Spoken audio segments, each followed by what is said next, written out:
요즘 유튜브 보면 어떤 브랜드의 어떤 옷을 추천한다 이런 건 많은데 솔직히 그 옷이 나한테 맞는지도 잘 모르겠고 가격대도 맞지 않는 것 같고 이쁜 것 같긴 한데 확 끌리지도 않고 그러지 않나요? 그 영상들이 잘못됐다는 게 아니라 저는 그런 영상들을 보면 그 옷이 어떤 옷인지는 몰라도 설명을 들으면 들을수록 이뻐 보이기는 해. 그래서 그 옷들을 왜 추천하는지도 알겠어. 근데 과연 나한테 잘 어울릴까? 실제로 저 옷을 구매하는 사람들은 얼마나 될까? 라는 궁금증이 들더라고요. 그래서 저는 오늘 어떤 브랜드, 어떤 제품을 추천한다가 아니라 저만의 체크리스트를 알려드리려고 합니다. 오늘 이 영상을 보시고 가을 제품들 구매하시기 전에 꼭 체크해보세요. 분명히 나에게 잘 맞는지, 사도 후회하지 않을 만큼 괜찮은 제품인지 판단할 수 있게 되실 거예요. 실제로 제가 디자이너 현업에 있을 때 중요하게 고려했던 것들, 그리고 신경 썼던 것들, 고객분들에게 피드백 받았던 내용들을 종합적으로 알려드릴게요. 오늘 영상은 가을에 많이 찾는 아이템별 체크리스트, 긴팔티, 스웨셔츠, 셔츠, 데님 팬츠 이 순서대로 알려드릴게요. 먼저 긴팔티. 보통 긴팔티는 소매 시보리가 있는 거, 없는 것 크게 두 가지로 나뉘는데요. 뭘 고르시든 취향껏 고르시면 되는데 지금 말씀드리는 내용은 꼭 체크해 보시는 게 좋을 것 같아요. 첫 번째, 밴딩감이 쫀쫀한지. 두 번째, 소매 너비감이 좁은지 넓은지. 세 번째, 소매 길이가 짧지는 않은지. 이 세 가지를 보시면 되는데 먼저 밴딩감이 쫀쫀한지를 왜 체크해 보시는 게 좋을지 알려드릴게요. 긴팔티를 입으면 항상 습관적으로 소매를 걷지 않나요? 뭐 일할 때라든지 더워서라든지 멋을 내기 위해서라도 보통 긴팔티를 입는 시즌이면 지금처럼 더위와 추위가 좀 공존하는 그런 식의 많이들 입지 않으시나요? 그래서 전 되게 소매를 자주 걷곤 하는데 가뜩이나 쫀쫀하지 않은 시보리를 걷고 접고 이 행위를 반복하시다 보면은 그 시보리가 금방 늘어나 버려가지고 나중에는 걷어봐야 바로 내려오게 되더라고요. 물론 아무리 시보리가 쫀쫀해도 시간이 지나면 자연스럽게 늘어나긴 하겠지만 그렇지 않은 것보다는 그래도 오래 가니까 꼭 체크해 보시는 걸 추천드립니다. 체크하는 방법은 간단한데 가볍게 소매 시보리를 한번 튕겨보세요. 이런 식으로 탄성 있게 복원되면 적당한 거예요. 텐션이 떨어지는 시보리는 탄성 있게 복원되지 않고 좀 느리고 약하게 복원될 겁니다. 두 번째, 소매 너비감이 좁은지 넓은지를 체크해 보시는 것도 좋은데 예를 들어서 시보리가 너무 쫀쫀하고 좁게 나왔으면 그 착용했을 때 시보리 끝나는 지점이 너무 볼륨이 살아가지고 퍼프 소매라고 하죠. 약간 왕자님 소매처럼 보일 수가 있어요. 시보리 없는 긴팔티도 마찬가지로 한복 소매처럼 너무 넓다든지 너무 좁아서 팔이 슬림해 보인다든지 이런 밸런스가 망가지는 소매는 피하시길 권장드립니다. 그래서 어느 정도가 적당하냐? 개인적으로는 여기 손목과 엄지뼈 있죠? 엄지마디뼈 이 사이의 너비가 가장 이쁘게 입을 수 있는 너비라고 생각합니다. 세 번째, 소매 길이가 짧지는 않은지. 손목 위로 올라오는 길이는 이게 긴 팔인지 구부인지 애매해 보이기도 하고 사실 작은 옷을 억지로 입은 듯한 느낌이 들기도 하거든요. 한 끗 차이로 센스 없어 보이는 사람이 될 수도 있고요. 그렇다고 너무 길어버리면 일상생활하는데 사실 불편하잖아요. 그럼 소매 길이는 어디까지 내려오는 게 적당하냐? 아까 소매 너비 말할 때 언급했던 것과 마찬가지로 여기 손목과 엄지마디뼈 그 사이 정도까지 내려오는 게 적당한데 시보리가 없는 긴팔티라면은 좀 더 내려오는 경우가 있어서 엄지손가락 마디뼈까지는 내려오는 것도 괜찮다고 생각합니다. 사람마다 다르겠지만 한 단 정도 접고 입어도 되고 적당히 걷어 올려서 스타일링 하시는 것도 좋은 방법일 수 있겠네요. 그리고 가을에 누구나 자주 입고 많이 찾으시는 맨투맨 후드티에 대해서도 알려드릴게요. 이 세 가지는 꼭 체크해 보시는 게 좋을 것 같아요. 첫 번째 원단, 두 번째 넥 시보리, 세 번째 후드 너비. 이거 먼저 가장 중요한 거는 원단을 보시고 그 중에서도 두께 체크는 꼭 해보세요. 지난 영상에서 맨투맨 원단에 대해서 다루면서 똑같은 내용을 언급하긴 했었는데요. 아무래도 맨투맨 후드티는 원단이 50% 이상 먹고 들어가기 때문에 또 언급을 안 할 수가 없는 것 같아요. 요즘 남성 쪽에서는 두껍고 무거운 헤비줄리를 많이 쓰고 있는 추세이긴 한데요. 무조건적으로 두껍다고 원단이 좋은 건 아니지만 아무래도 원단 특성상 좀 더 포근한 느낌과 실루엣적인 이점을 가져가기에는 두꺼운 원단이 좀 더 좋은 것 같습니다. 두꺼울수록 내구성이 좋은 건 당연한 거고 단점이라면 좀 무겁게 느껴지실 수도 있는데 개인적으로는 무겁게 느껴져서 더 피곤하다거나 불편하게 느낀 적은 없었던 것 같아요. 원단의 얇고 두꺼운 정도를 비교하는 게 쉽지 않을 수가 있어요. 감에 의존하긴 해야 하는데 헤비줄리를 사용한 맨투맨이나 후드티는 들어보면은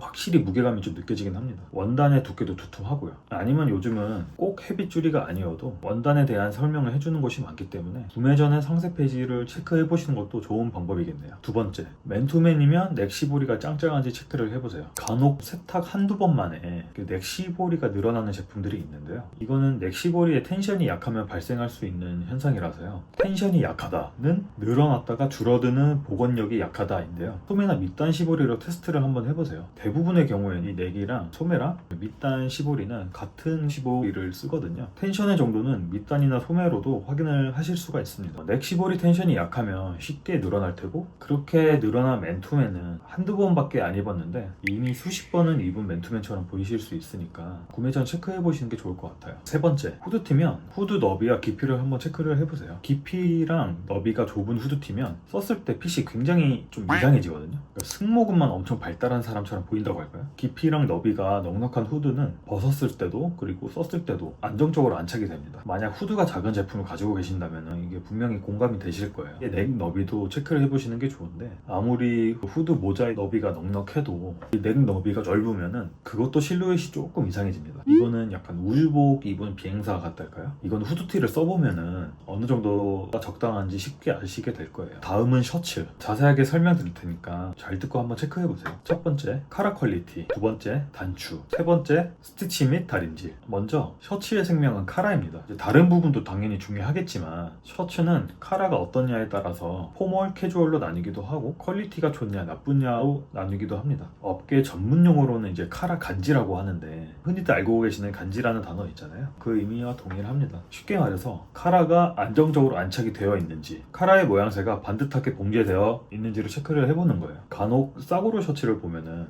카라의 끝이 제대로 펼쳐지지 않고 약간 구겨져 있는 듯한 모습을 볼 수 있는데요. 그런 셔츠는 피하시는 걸 권장드려요. 그리고 카라에 힘이 없으면 쉽게 모양이 변형되기도 하는데요. 힘이 없는 게 이제 의도된 디자인이 아니라면 이것 또한 싸구려 셔츠처럼 보일 수 있으니까 피하라고 말씀드리고 싶어요. 만약에 포멀한 셔츠인데 카라에 힘이 없으면 구겨지면서 반듯하게 놓이지도 않고 포멀해 보이지 않아요. 격식에 맞지 않는 듯한 셔츠를 입은 듯한 느낌이 나거든요. 그런 카라는 절대 피하시길 권장드립니다. 두 번째, 단추. 보통 단추도 어떤 용도의 셔츠냐에 따라서 다양한 종류가 사용되기도 하는데요. 오늘은 단추 종류에 대한 이야기가 아니라 셔츠 커프스, 그 다음에 소매단, 스페어 단추에 대한 이야기입니다. 먼저 셔츠 커프스라고 하면은 손목 부분에 달린 소매단을 이야기를 하는데요. 여기에 보통 두 개의 단추가 달리는 게 정석이에요. 원가 절감을 위해서 단추가 한 개가 달리는 경우가 있기도 한데 무조건 싸구려 제품이다 이렇게 단정 지을 수는 없지만, 셔츠 단추의 경우에는 좀 티가 나는 요소라서 한 개보다는 정석적으로 두 개가 달린 셔츠를 구매하시는 걸 권장드려요. 그리고 커프스 위에 소매 트임 부분을 막아주는 곳에도 작은 단추가 달리는데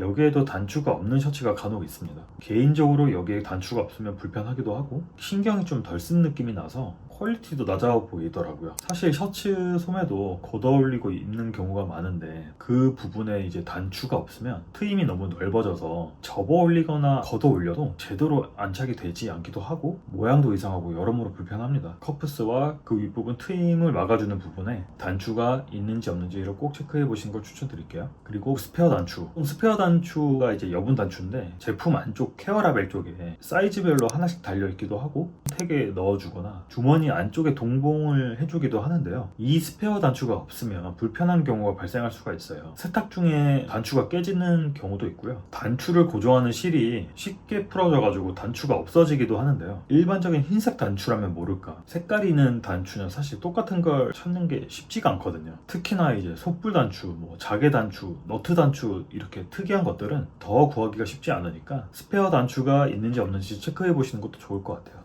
스티치 및 다림질. 스티치가 정확히 어떤 것이며 어떤 효과가 있는지 모르시는 분들이 계실 텐데, 원단과 원단을 합쳐서 봉제한 후에 안쪽의 시접을 고정하는 용도로 한 줄이나 두 줄로 이제 봉제하는 건데요. 더욱 견고하게 봉제하는 효과도 있고 디자인적인 효과도 있습니다. 결국에는 봉제하는 과정에서 한 단계 스텝이 더 추가되는 건데, 원가 절감의 이유로 스티치를 넣지 않는 경우도 있거든요. 스티치를 한 줄 넣느냐, 두 줄 넣느냐, 어떤 간격으로 넣느냐 등등 중요하게 생각합니다. 다림질도 제대로 되어 있는지 보시면 좋은데, 공장에서 하는 다림질과 일반 가정에서 하는 다림질은 좀 다르기 때문에 완성도가 크게 달라지는데요. 품질이 꽤나 떨어져 보일 수 있으니까 체크해 보시는 걸 추천드립니다. 자, 이제 마지막으로 데님 팬츠입니다. 데님 팬츠는 누구나 한 벌쯤은 가지고 있기도 하고 봄, 가을에 많은 분들이 좀 즐겨 입으시잖아요. 앞으로는 구매하시기 전에 이것들을 체크해 보시면 좋을 것 같아요. 첫 번째 체인 스티치, 두 번째 주머니 봉제, 세 번째 메탈 부자재. 먼저 체인 스티치인데요. 체인 스티치가 뭔지 모르는 분들도 계실 것 같아요. 일반적인 봉제가 아니라 체인 스티치 전용 기계로 루프 모양으로 생긴 스티치를 말하는데요. 더욱 견고하고 내구성이 좋은 봉제 방식이라서 데님하면 떠오르는 중요한 디테일 중에 하나입니다. 보통 데님류에 많이 사용되고 티셔츠 어깨 라인에도 간혹 볼 수 있습니다. 이 체인 스티치가 바지 밑단 마감 처리할 때도 사용되는데